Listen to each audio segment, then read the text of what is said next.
Class आज हम आपको एटॉमिक मॉडल्स के बारे में डिस्कशन करेंगे। इससे पहले इलेक्ट्रॉन, प्रोटॉन, न्यूट्रॉन की डिस्कवरी के बारे में हम आपको बता चुके हैं।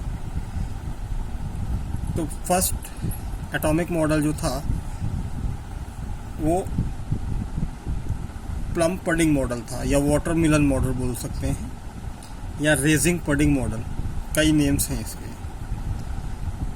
ये पहला एटॉमिक मॉडल था। In structures atom was compared with the watermelon seed embedded in the red mass or plum pudding.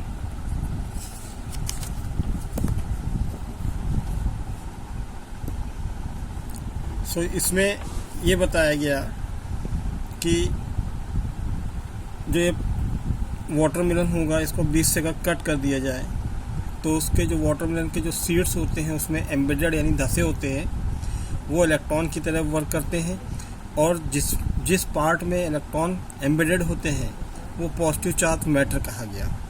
ठीक है, बस इस मॉडल में इतना ही था। तो ये मॉडल काफ़ी दूर तक नहीं चल पाया था। ठीक है ना। According to Thomson arrangement gives most stable electrostatic arrangement. This model assumes that whole mass of the atom spreadly evenly. This model explains only electrical neutrality atom, but ये limitations इसकी होगी fail to explain other observation like spectra and stability. ठीक है। तो इस model में problem ये रही कि खाली ये इतना एक्सप्लेन किया कि जो सीड्स होते हैं, जिस seeds embedded in the watermelon acts as a electrons while positively charge in which seed are embedded. बस इतना ही बोल पाया। बाकी इसका स्पेक्ट्रा और इसकी स्टेबिलिटी के बारे में कोई भी इंफॉर्मेशन हमें नहीं दे रहा है, जिस वजह से ये मॉडल फेल हुआ। फिर उसके बाद दूसरा एक मॉडल आया, रदरफोर्ड न्यूक्लियर मॉडल। तो उससे पहले आपको न्यूक्लियस पता होना चाहिए। तो अर्नेस्ट रदरफोर्ड हमने आपको नोट भी भेजा है, तो इसमें आप थोड़ा सा अपने हिसाब से सॉर्ट आउट कर सकते हैं, लेकिन जो है इतने पार्ट में ही आपको सिलेक्ट करना है। Ernest Rutherford discovered the nucleus on the alpha scattering experiment in which he observed that alpha particle bombardment of thin film of gold. Alpha particle scattered different directions. Rutherford placed a radioactive element radium in a lead box. A very thin gold foil thickness about centimeter was placed in a path of beam of alpha particles. He observed bright spot different sides due to scattering of alpha particles. In absence of gold foil, alpha particle travel in straight line and strike on zinc sulfide screen produce only one bright spot. However, in presence of gold foil, several bright spots are produced on different sides of zinc sulfide. ये फ़िलहाल ये आपको रे diagram नहीं यहाँ पे बनाना है, ना ही करना है। उन्होंने क्या किया कि गोल्ड पे रदरफोर्ड ने गोल्ड की थिन फिल्म पर अल्फ़ा पार्टिकल की बम्बार्डमेंट की, जिस पे इन्होंने कुछ ऑब्जर्वेशन किए। ठीक, और जिंक सल्फाइड का एक स्क्रीन इन्होंने लगाया। ठीक है, जिसमें कुछ चीज़ें निकल के सामने है, क्योंकि कंक्लूजन देखने हैं बेटा।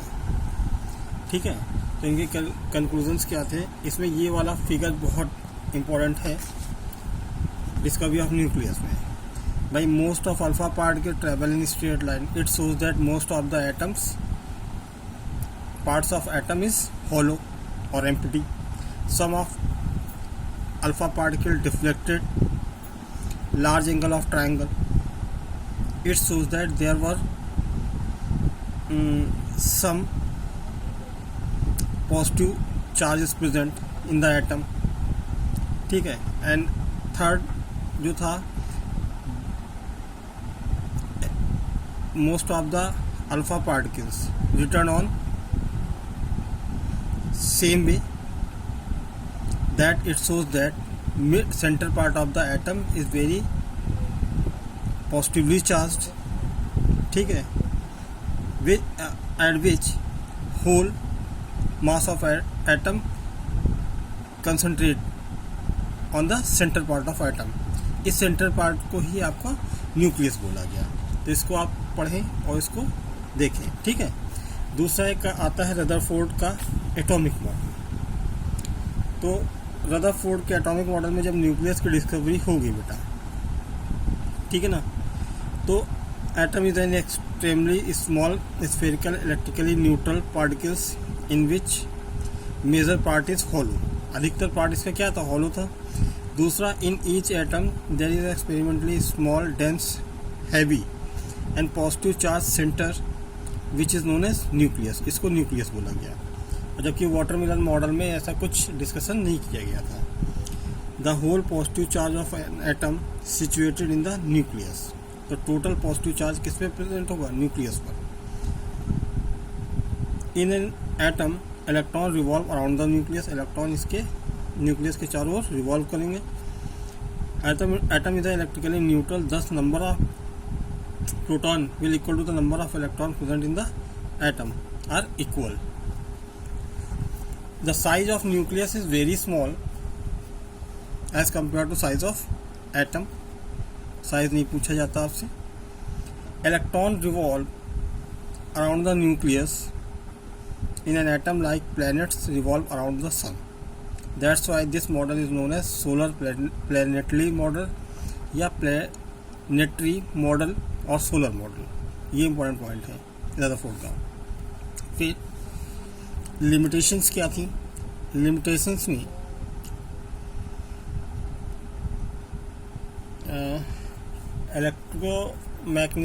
मैकेनिकल